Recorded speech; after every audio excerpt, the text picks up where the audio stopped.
Today, we're seeking different perspectives on investments in women's health, and I'm happy to introduce our next speaker, a venture capitalist with deep experience in this field, 𝗤𝗶𝘁𝗶𝘁𝗋𝗄𝐴. Hi, Stacia. You studied business administration at the University of Notre Dame and completed an MBA at Harvard Business School. You worked as a financial analyst at Morgan Stanley and as a consultant at Bain, and then took on different operational roles. And since 2019, you have been a managing partner at the firm that is today known as Foreground Capital. Welcome. Thank you for joining us today, specifically because it's only 7 a.m. in San Francisco right now. As a venture capitalist, you represent a rare breed among investors in that you and Foreground are really focused on women's health investments. Tell us a bit about Foreground Capital and this focus of yours. Thank you. Happy to.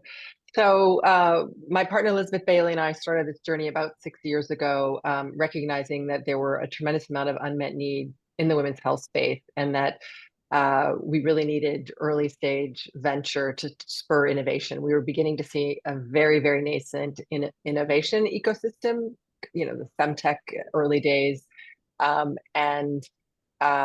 It was, we felt that there was an interesting pipeline growing, and that we looked around and saw that there were very few, if any, women's health focused funds, and even the big generalist funds were not really embracing or appreciating what we thought was a tremendous opportunity in the women's health space. So Elizabeth comes with a more traditional venture capital background, and so we joined forces to start our predecessor fund, which was called RH Capital, and raised 2 funds under that brand. And then in the fall of 2024, our team spun out and established Foreground Capital to continue on managing the 2 legacy funds, but also to raise a larger pool of money as the pipeline is maturing to continue to invest in women's health. The first focus of our funds were pretty narrow within reproductive health, so those things that directly impact women.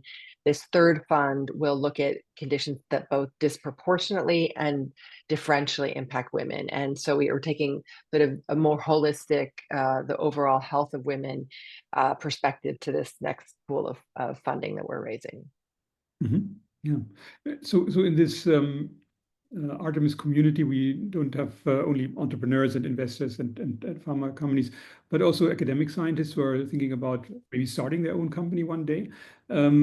You've been interacting with many of these younger companies. What, from your perspective, is the right time point to look for external financing and seeking venture capital financing specifically? Yeah, good question from an entrepreneur standpoint. So a couple things about Foreground.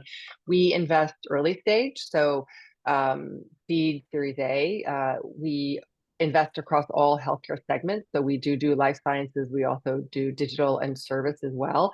We have 22 companies in our portfolio now, with a pretty balanced portfolio across those segments. I think when we meet an early stage company or we talk to academics with a great idea or with some compelling science, the first thing we ask is, how de-risked is this asset, and are there opportunities for non-dilutive grant funding to validate or run that final experiment or get that last data package, which will really make this a more compelling investment opportunity. I mean, we are in the business of taking risks, but we like to say we don't underwrite science experiments. So we do need to see a solid evidence proof of concept before, even as early stage investors, we will step in. And again, the more compelling, and that can be in the form of peer-reviewed research, published results,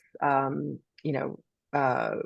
compelling data package, preclinical data with a strong sort of evidence that whatever it is technology you're working on is actually working or has the potential to work.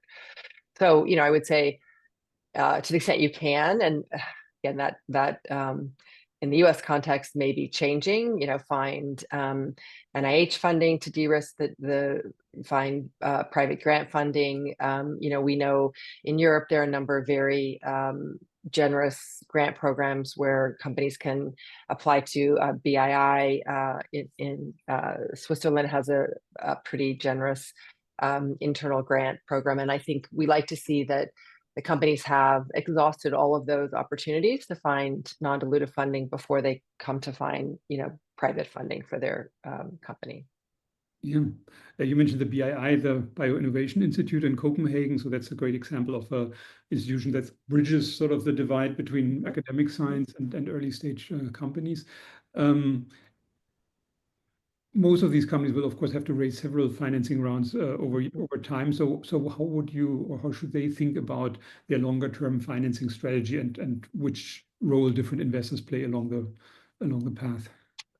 Yeah, that's a good question. So I like to think of it as a dual path. You have your product development pipeline going on, and then you have your sort of capital accumulation pipeline going on, kind of in parallel to that. And so I think it's important when you start this journey as an entrepreneur, you think really about the entire arc of the journey. What is your starting point? What kind of capital do you need now? How much capital do you need now? How far is that going to take you? And we talk about, value. It's a long development process in the biotech field, as we all know. And so what are going to be key milestones that are going to create value inflection points for your company and really demonstrate that there is both technical, scientific, as well as commercial potential here? So, I always like to say to companies, step back, map out the whole journey. Just don't think about your next round as a starting point. So think about your whole journey. What's the total amount of capital you think you are going to need to raise? How are you going to raise it in stages? What milestones do you plan to get to at each stage? Build in buffer. And then I think most importantly, sit back and think about what is your ideal cap table at each stage, because the kind of expertise you need at the seed stage is going to be very different than the expertise you need at the Series C stage. So even before you start putting together your list of VCs or investors you're going to call on, think about the type of expertise that you want around the table, the experts that you want to call on when you get stuck or when you need advice. Is that someone with preclinical experience? Is it someone with diagnostic experience? Is it someone with go-to-market experience? Is it someone with regulatory experience? And then once you have those sort of categories of investors that you really like around the table with you, then go to your directory of VCs and think about, again, which VC firms, and again, this is your ideal, if you had a magic wand, this is what you'd want, but at least start from a strategic vision of who you want around the table with you at this particular stage of your company, and then do your research, figure out which firms could provide that expertise. And I think you'll just be in a better sense in the short run to think about your round, but also in the long run as you have a sense of what that overall capital accumulation journey might look like. Mm-hmm.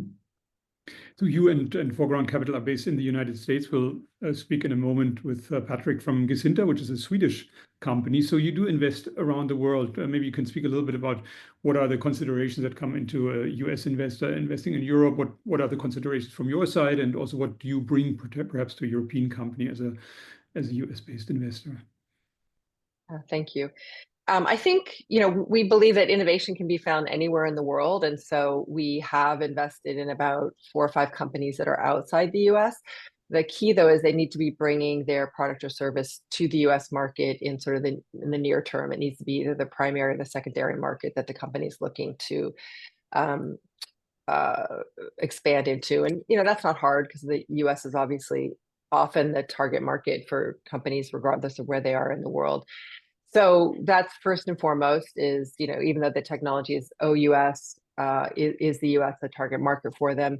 What will the regulatory, if there's a company that's outside the US, do they understand the regulatory pathway in the US context? And how will they navigate that? What's the long-term prospect? Is it to set up a US sub at some point? And how will that impact their overall plans? So we look for some of those questions when we're in our diligence process. But really the key thing is they need to be looking at the US market for one of their primary or secondary markets. Mm-hmm. As a fund and there may have been, was there a second part of that question? I was sort of No, yeah, I mean, for the European company, how can they benefit specifically? And maybe we can also take that up with Patrick. But yeah, I guess you bring a different perspective, right? Exactly. In fact, I was just going to say that. Sure. So, we are very deep in the women's health space. It is, I say to people, it is the pond we swim in every day. We, are aware of who are the KOLs, who are the leading academic institutions, what other venture funds are showing an interest in women's health, mainly U.S. based. We have connections to those funds, and those are growing. I would say that's one of the highlights, is we're seeing more and more interest in women's health. I'd like to say when we started 6 years ago, this was a very, very nascent space. It's now moved to the nascent space. We still think there's tremendous opportunity, but we do see a lot more interest from, again, the big generalist healthcare biotech funds. Strategics are also showing a lot of interest in the sector, and I think a lot of that is just when the strategics are looking at some of their core businesses, they're realizing that we don't call this women's health business, but 2/3 of these customers, the people who use our drugs or technologies, are women. So we are de facto, sometimes even more, we are sort of de facto a women's health company. We have a relationship with this big group of consumers. How do we leverage that? How do we think about that more broadly, rather than the indication or the, let's say autoimmune disease or migraines? Like, well, migraines disproportionately impact women. We are, if we're serving a migraine population, we are de facto serving a population of women. And so how do we think about that sort of in a different context? Yeah, no, that's interesting. So this is, you're speaking about the broader definition of women's health, not just indications that occur only in women, but also those that occur more frequently or differently in women. For you as an investor, do you already have investments in that space? So you mentioned autoimmune diseases, migraine, or what is the role this is going to play in your next few investments?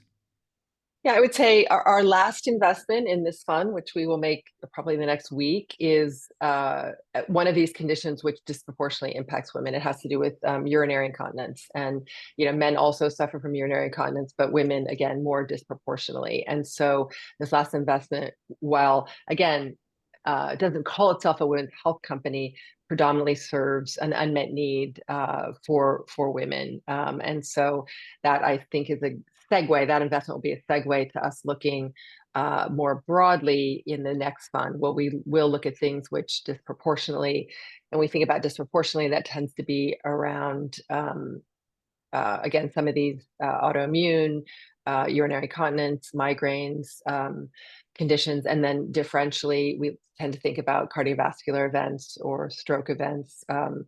And so we will begin, and we're beginning to see a pipeline of innovations which address the specific needs of women. And so we think it's just a natural evolution of starting in women's health and now just broadening that definition to sort of the health of women overall.